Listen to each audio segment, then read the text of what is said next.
If you like the content of this channel, consider supporting us by using patreon.com or using Brave Payments. Click below in the description. What's up, guys? How y'all doing today? My name is Rex, and this is your Daily Chat, Season 3, Episode 11. No intro today. No, because for some inexplicable reason, I can't hear audio on the intro. So it makes it really hard for me to get that perfect timing going if I can't hear it. So, no intro today, which is really kind of strange even for me, because, you know, I use that intro to amp myself up, so it's like, going in dry. We can do this. I'm confident. How are y'all doing today, man? What's going on? Let me close the door here. Improve the acoustic level just a little bit. Oh my god, so much news. Yesterday, I touched on a few things about meeting quota for the show, you know, quota, so to speak. I'm still on the fence on what I want to do. Now, I'm not completely opposed to the idea of doing off-air daily chats, or like off-stream daily chats, and just posting them to the YouTube channel. Kind of in the same vein, I guess, as Review Tech USA does, or like Philip DeFranco does. Although the way Philip DeFranco does things, that's a lot of work. That's like a full-time job if I want to do it Philly D style. So I'm still on the fence, and I've been just kind of hemming and hawing on what I want to do with that. And also, I'm going to make a few more minor tweaks if I decide to keep going with the daily chat as I am now, where like I'm continuing to do it every day. There are some things I'm like thinking about doing, and I don't know. I have to reach out and see what some other people who I talk very closely with have to say about it. But yeah, there might be some tweaks depending on if I keep going. But yeah, it's all in all good though. But there has been so much news just today, and it's bananas. But one thing I want to talk about was, one thing I've been wanting to do a lot of is like movie reviews. I do a lot of tech, and there is going to be an update to the main channel coming probably tonight. Most likely tomorrow, but probably tonight if I get the time to shoot it before I leave for the gym, or even when I get back from the gym. I'll shoot it then. But yeah, I got an update for the main channel because I know I have not been posting any reviews, any like tutorial guides on my channel, and I do want to address that because while it's not a large viewer base, it's still owed to the people that do tune into the channel a reason why stuff just hasn't been happening. So we are definitely going to do an update later today, and I want to address all of that. But another thing I want to do is, if you've ever like looked up all my sub channels, because very long ago I decided to like I guess in a word kind of segregate all my stuff out. So one thing I did was I made like a gaming channel and a vlog channel. Well, about 2 weeks ago, I killed the vlog channel. I erased all the videos on it. I erased all the branding off of it, and I rebuilt that channel because since it wasn't Little Rex Vlogs, like it wasn't like denoted as the vlog channel, I just rebranded it as the movie channel. So I'm thinking I might do a few movie reviews because every weekend or so, I do about 1 to 2 movies a weekend. And it's just like, you know, whatever catches my fancy at the time. It's never anything in particular. So I am thinking about doing that. I'm not sure what the interest level of that is, but you never know. And sometimes it's just more like what you want to do. One thing I have loved doing for the last few years is getting into film. Look, I'll openly admit I am not artistic enough to be a film guy. I'm not that artistic. I don't see things that way. Yo, Mita, thanks so much for that follow, man. I appreciate that.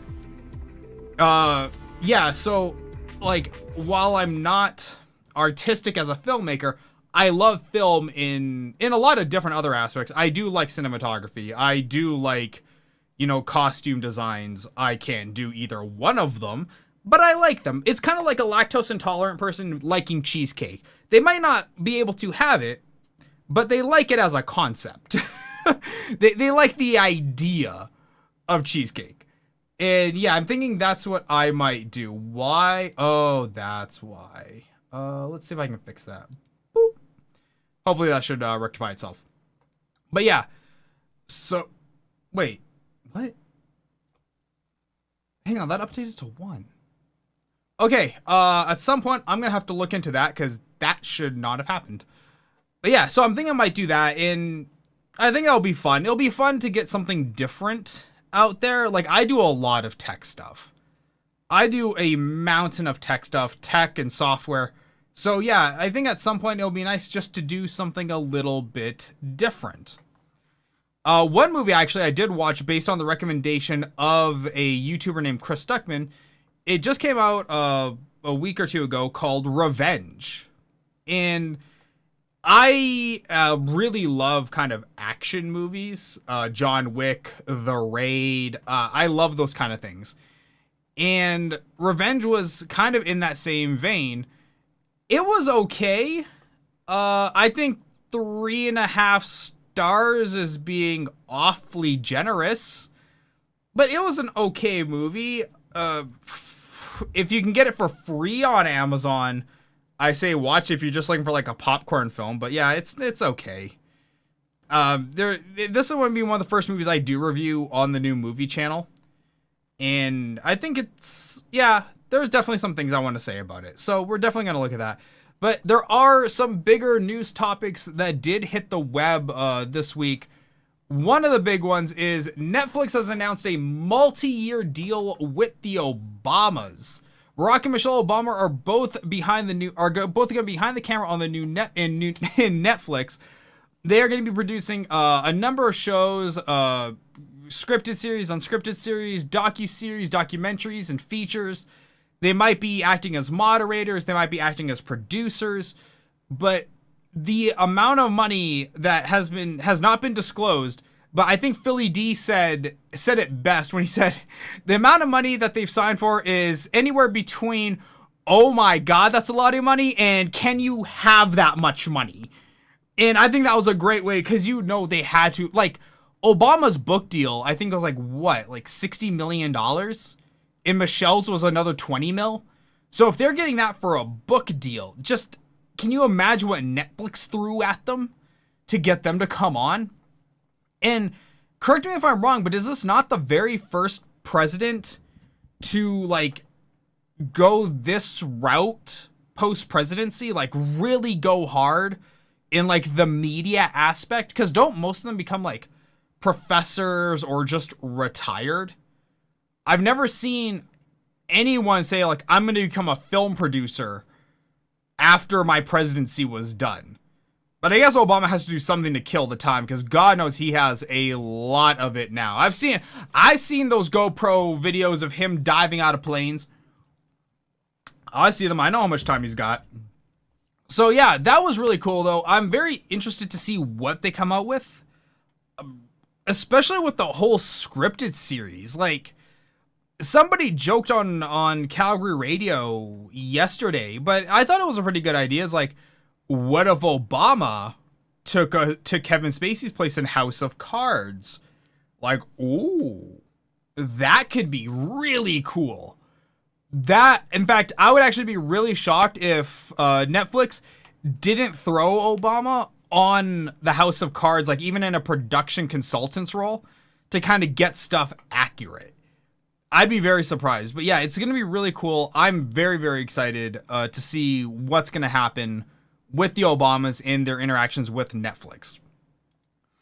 This was more on the gaming side of things. Call of Duty, they are going to be taking out the single player. Now, everyone was up in arms over this. This article just was here to remind me about that. But yeah, they're going to be taking out the single player in Call of Duty. And some people are really up in arms over it. And I gotta ask, and I gotta wonder, how many people actually cared about the single player? Because the single player was never very long. It was only ever like 6 to 8 hours. It was like a one afternoon kind of thing. And really, if you want like a solid single player experience, wouldn't you just go play a solid single player game like God of War? Like, I'm not sure why people cared so much that they're taking this out. The thing I'm more on is the fact that they're adding in a battle royale mode. And I just look at that like, just gross. Like, oh my god. I get battle royale is the new MOBA of 2018, but still, like, just ugh. We saw what happens when a studio tries to just cash in on the latest trends with Radical Heights and Cliff Bleszinski's new studio that closed. What's up, Patriot? How you doing, man? We saw what happened with Cliff Bleszinski and his studio when they tried to cash in on the battle royale mode with Radical Heights. It failed horribly. And once again, this battle royale thing only took off in the last year, 2 years max with PUBG. So where is this? How much effort do you think has gone into this? How much dev time and dev money went down into this new battle royale mode for Black Ops 4? You like the story somewhat, okay, but do you like the story enough to be up in arms that they're taking it out of the game? Gotta tend to the kiddos. Hey, you have a good day. You have a good day, man. Like, do you like the story enough that you care that they took it out? Or are you still gonna buy it? Like, here's the thing. I haven't bought a Call of Duty game since Call of Duty Modern Warfare, the first one. And I bought that like a year or 2 years after it came out. Like, I've never been a Call of Duty fan. I've never been on the hype train for that particular series. So I've always had a hard time wrapping my head around the fandom of that game. And I don't know why. Maybe it is just me. Maybe I'm the anomaly on this one. I doubt I am. But you never know. But yeah, so I'm sure they're going to show some stuff here at E3. Like I said, this article is here just to remind me about the topic of them taking out single player. I'm curious to know what people say. I'm curious to know what people think about this kind of stuff. Moving on. Yesterday, I talked about the new OnePlus 6. The reviews of it coming out are pretty favorable, all in all, especially for its price point. And now it is now available for order in Canada. So if you guys remember, yesterday I was saying that it was going to be $629 for the 8 gig of RAM, 128 gig model, which is a super reasonable price for a phone. But because I live in a potato nation of potato economies, I'm sure I get to pay a lot more money. So let's see how much more money I get to pay. No, because the longest time I didn't have internet, so I couldn't play online. Fair enough. Okay. That's fair. The base model of the latest flagship is 6 gigs of RAM with 64 gigs internal for $699 Canadian. Like, just kill me, man. Just, oh my god. OnePlus 6 price. Let's see here. Tech Radar 3 days ago. Perfect. This is what I want. I want to get like the US pricing here. So what are we looking at here? Price.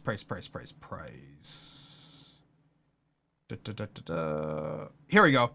Starts at $529. Okay, so $529, and we're doing $700. So, where's my calculator?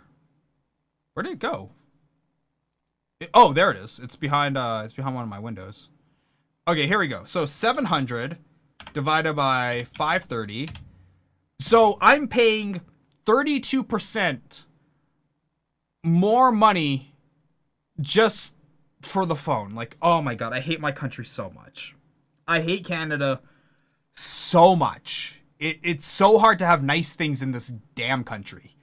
1 plus 6 equals 7. You're not wrong. 2 plus 2 is 4. Minus 1 is 3. Simple math. Nope, you're totally right. The more powerful 8 gig 128 internal storage is available for $769.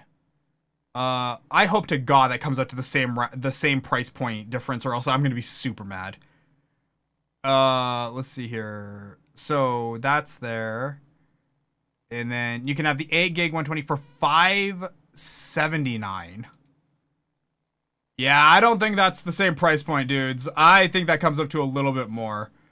770. Whoa, that's not right. 770 divided by, what was that? 529? 579. By 579. Divided by 579. No, okay, so we're still looking at a 32% variation. That's not... Okay, at least they kept the difference the same. But still, $700... 770 Canadian is a lot of money. But I'll be honest with you, I think I'm gonna get this phone. I need a new one. I stated very adamantly yesterday, I will never, ever, and I mean ever, buy an Asus phone ever again. Like, they drop support so bad that even though the phone is like spec-wise okay, the support for it is so terrible that you can't justify it. You can't give that kind of money away. So I think I am going to get a OnePlus 6. I'm going to have to definitely get this model because 64 gigs of space I don't think is going to be enough when you factor in the size of an operating system, like the system reserve space. You can account for at least a third of that just being gone. So you're already down to 32 gigs. Music at a between 500 megs and a gig a piece, depending on what you're doing. You can fill up that space really fast. So I'm gonna have to definitely get this one here. But yeah, it has all the same specs. Obviously, 6.2 OLED screen, 845 processor. It's a good phone. It's a solid phone.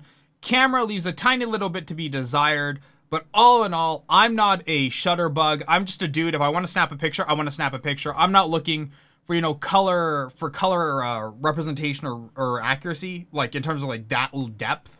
So I don't really care. So yeah, I'm thinking I'm definitely gonna pick up that because the Samsung phone is just way too expensive. It is like $1,100, and I cannot justify that kind of cost. Just can't do it. Oh, let's see here. Netflix is now worth more than Comcast. Well, in a nation full of nothing but bad news, this is definitely a silver lining. Netflix Inc. overtook the cable giant Comcast Corp. in market value on Wednesday, highlighting the dramatic rise of video streaming. Netflix, the best performing stock on the S&P 500 index this year, set a fresh record with a giant 3.4%, with a gain of 3.4% on Wednesday, while Comcast fell 1.8% and Netflix pushed the market value to $149 billion, $2 billion higher than Comcast. That is a very nice thing to see because, well, one, Comcast is trash. I don't even have Comcast. I've never had Comcast. But when you play World of Warcraft for 10 years and you have to deal with, 40, 25, and 10 people, you get to know Comcast really well as a company despite never having met them. And you understand that they are trash when at 6 p.m., all of a sudden you just have random disconnects in your raid group. So yes, Comcast is trash. I'm super glad that they are losing market value and market share. That's awesome. And yeah, cord cutters are absolutely a gigantic thing right now. People are cutting the cord left and right, and they have lost a large number of people. And like we touched on earlier at the top of the show, this is not a surprise because as you see here, it's the second time this month that Netflix has dethroned Comcast in the valuation, with the lead sticking power this time. Shares of the video streaming company rose more than 5% this week. 5%. For a company valued at $149 billion. Like, that is an insane amount of market share to gain, or in terms of price stock to gain. That is bananas. Which began with the announcement of the multi-year production deal with Michelle and Barack Obama. Comcast and other cable providers have faced growing competition from the streaming services like Netflix, which are attracting more customers by adding original programming. And Comcast said last month it had lost 96,000 video subscribers in the first quarter, a bigger decline than analysts had expected. I don't know what algorithm analysts are using, but if you thought 96,000 was not going to be the number, I'm going to tell you right now, that is far below my expectations of where I thought that number would be. I thought for sure that at the rate that I hear people cutting the cord, and I see things on Reddit, and I see things on just on random forums and all that, I thought for sure they would have broke 6 figures. 96,000 falls 4,000 short of where I thought it would be for at least, you know, where Comcast would be per the quarter, because they've been losing subscribers left and right, like water through a hand. They have just been losing subscribers, and it's not a big surprise as to why. Like, it's Comcast. They have the worst support. They have the worst internet. They have the worst data caps. Actually, all of them have really bad data caps except for Google. You know, it's just not a surprise. Just not a surprise at all. I saw this and I had to bring it up. The judge rules Trump cannot block users on Twitter. A federal district court judge on Wednesday ruled that President Trump cannot block people from viewing his Twitter feed over their political views. Judge Naomi Rice Bushwald of the U.S. District Court for Southern District of New York said President Trump's Twitter account is a public forum, and blocking people who reply to his tweets with differing opinions constitutes a viewpoint discrimination which violates the First Amendment. What are you doing? God, that video was annoying. Violates the First Amendment. The court's ruling is a major win for the Knight First Amendment Institute at Columbia University, which brought the lawsuit on behalf of 7 people who are blocked by the real Donald Trump account because their opinions they expressed in reply to his tweets. Look,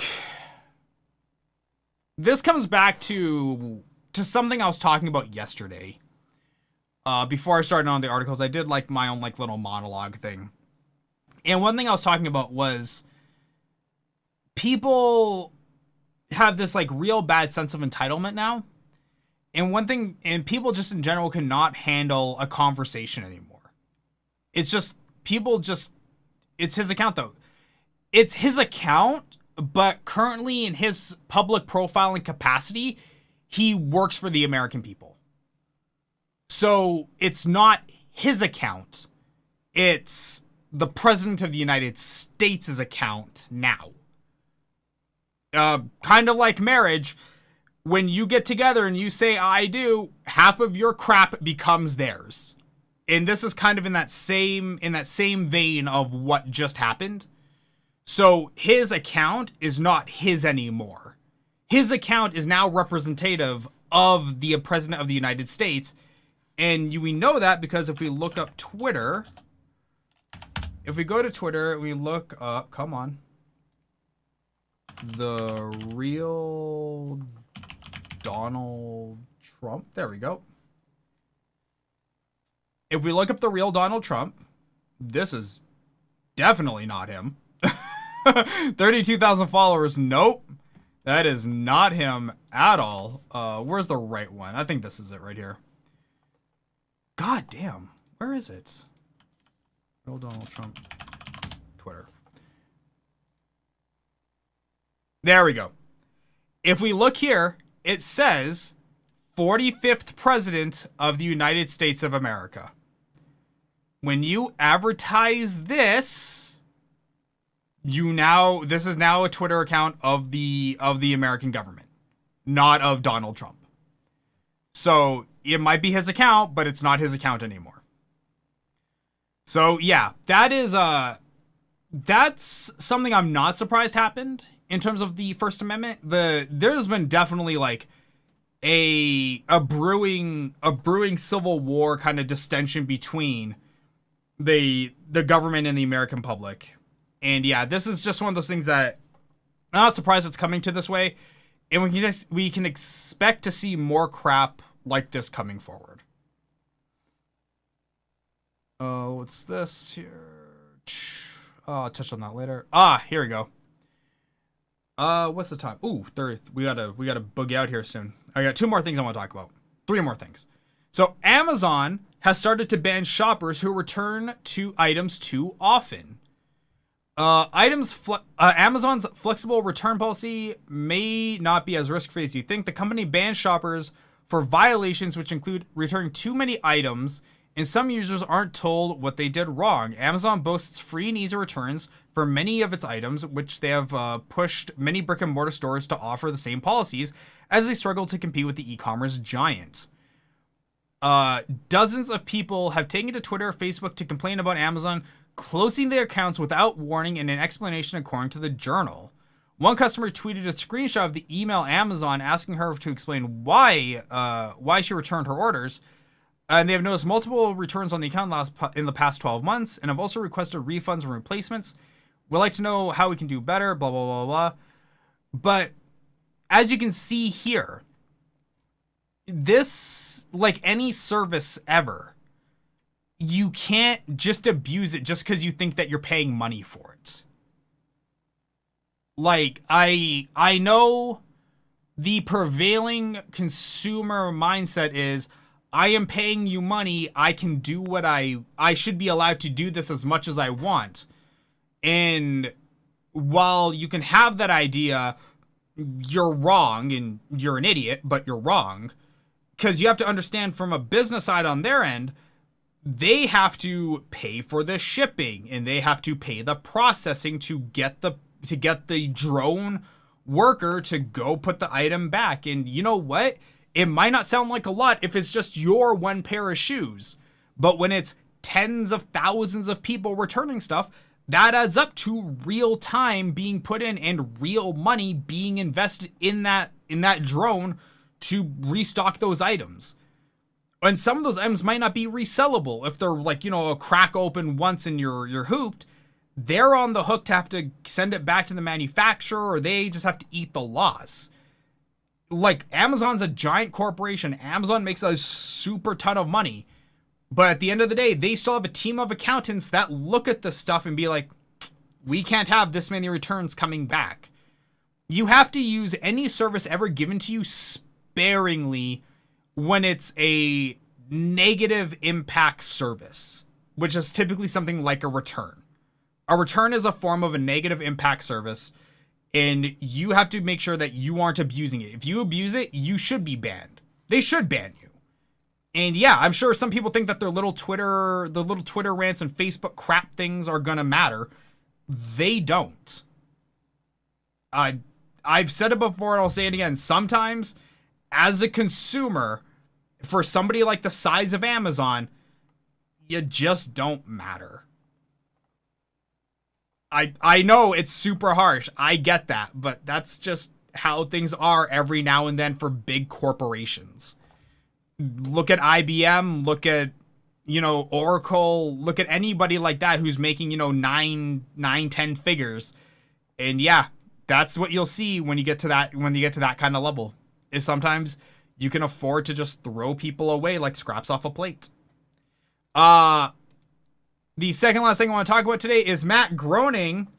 Matt Groening's new Netflix series, Disenchantment, has got a premiere date. I'll be honest, I didn't even know Matt Groening had a new series in development, although it looks exactly like all of his other art styles. Netflix has set the official premiere date for upcoming Matt Groening's adult fantasy series, The Disenchantment. The first 10 episodes will debut on August 17th. And the series will take place in the crumbling medieval night of Dreamland. It follows the misadventures of a hard-drinking young princess, Bean, and her feisty elf companion, Elfo, and her personal demon, Lucy. Along the way, the oddball trio will encounter ogres, spirits, harpies, imps, trolls, walruses, and and lots of human fools. I don't know why I was going with also there. Netflix also previously gave the series a 20-episode order. Okay, so I'm not going to go too much into this because I want you guys to watch this. Plus, there's not a whole lot of meat here. But I didn't know he A, had a new series in development, and B, this oddly sounds like a mix between Futurama, The Simpsons, and Rick and Morty. Like, I don't know why, when I heard like the whole hard drinking part of it, I just envisioned Rick and Morty, and I feel like that's going to be how we see a lot of adult cartoons coming out now, is like, we're adult, let's have alcohol. Look, I don't drink anymore, but I'm not going to prevent others from enjoying it either. And I just feel like this is just going to be a trope in adult shows that's just going to be abused. And it's just not the best way that I want my adult cartoons to go. What is it? Oh, it's an adult cartoon by Matt Groening for Netflix called Disenchantment. It's coming out on August 17th. The last thing I want to talk about, and this is for people that love games like Left 4 Dead and shooting games and co-op games. Earthfall, the spiritual successor to Left 4 Dead, is coming out on July 13th. And this game is awesome. It's basically Left 4 Dead with aliens instead of zombies. I am super hyped. I've been on this hype train since last year when I heard about it going into early access. If you guys want, I did an interview with the director of Earthfall, Chris Archer. You can find it on my channel. I'll put a link in the description box down below. But yeah, we finally got a release date of July 13th. It's coming out for Xbox, PS4, and PC. You can get it right now on Steam in early access. Highly advise you do so before, I don't know if the price is going to go up, but I'm just going to throw this out there. You might want to grab it before or in case it does. So there you guys go.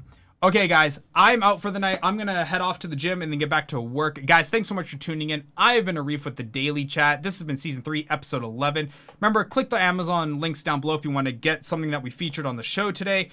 You can also support using Brave Payments or Patreon. If you want to see the video with Chris Archer, my interview with him, you can also click that down in the description box down below. Other than that, guys, click your follow buttons, hit your sub buttons, and I'll see everybody tomorrow, same time, same place. Have a good night. If you like the content of this channel, consider supporting us by using patreon.com or using Brave Payments. Click below in the description.